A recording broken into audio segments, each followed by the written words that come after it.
Hi everyone! Day off nga po pala ng mister ko. Kaya ito, papasyal kami at family day talaga namin tuwing day off niya. Ayan nga po't naghaharutan sila habang nag-aantay kami ng Uber. Malapit nga lang po pala yung pupuntahan namin. Mga 7 minutes lang pag nag-Uber kami. 12:30 ng tanghali nga po nung umalis kami ng bahay. At ayan, dumating na po pala yung Uber at hindi pa kami kumakain ng pananghalian at medyo gutom na kami niyan. Pagkagising ko kasi kaninang 5:30 ay nagluto muna ako ng mga order. Tapos namalengke ako para sa next week naman na pa-order ko. Tapos nag-asikaso na kami, nag-almusal, tapos naligo. Nandito na nga po kami sa mall. Nagtingin nga kami dyan sa may Studio A. Ano siya, Apple reseller nila yan dito sa Taiwan.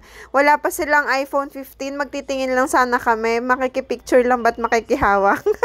At hindi na nga po kami nagtagal dun sa Apple Store. At nagugutom na rin talaga kami. At ayan, umu-order na nga si Jay doon ng steak. At natatakam talaga yan si Jay nung nakaraan pa. Kaya pumunta kami dito. Pagkain nga lang po talaga yung pinunta namin dito sa mall. Tapos ayan nga, ang daming tao ngayon kasi nga Sabado po at family day talaga dito ng mga Taiwanese. Ang dami nga po talagang tao kasi nga dumang kami dun sa palaruan. Kasi nga ipapalaro sana namin dun si baby dun sa may mga lobo-lobo. Tapos yung may slide, yung may mga swing. Kaso sobrang daming bata. Tapos medyo malaki na. Tapos si baby ang liit lang. Baka ba masanggi-sanggi. Kaya sabi ni Jay, maglalaro na lang si baby kapag kakaunti na lang yung bata. Mga weekdays siguro kami pupunta ulit dito. Tumorder nga din po pala kami ng kanin kahit may steak na at may noodles na doon kasi kanin is life talaga kami at ayan din talaga yung gustong kainin ni baby. At ayan nga po, tumunog na yung order namin kaya pinuntahan na ni Jay at kukunin na niya. Nung time na to talaga, takam na ako at gustong-gusto ko nang kumain at gutom na rin talaga ako neto. Tapos ayun, nag-uusok-usok pa nga at lalo ako nagutom talaga.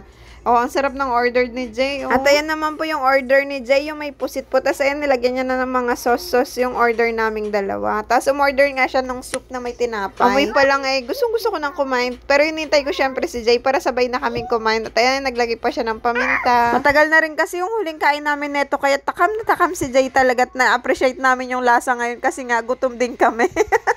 Ang sarap ka mo ng tinapay na yan, no?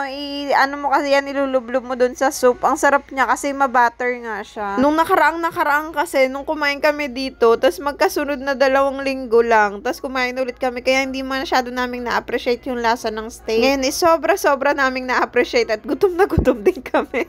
Mabuti nga po at kumakain na rin mag-isa talaga si baby, kaya matiwasay na rin ako nakakakain. Binibigyan ko na lang siya ng pagkain. Ayan, no? Busy-busy din siyang kumain. Hindi na siya yung laging bumababa ng high chair niya dyan. Dati kasi nung bata-bata pa siya, gusto niya laging bumababa, tumatakbo. Ngayon may isip-isip na siya na pagsasabihan na. At sabaw is life talaga to si baby. Basta may sabaw, tapos kakaunti na lang yung nasa mangkok, hihigupin niya talaga yan. At walang masasayang. Kaya sobrang na-enjoy ko na rin kumain kapag nasa labas kami kasi nga si baby ay kayang-kaya na nang pakainin yung sarili niya. Big girl na siya.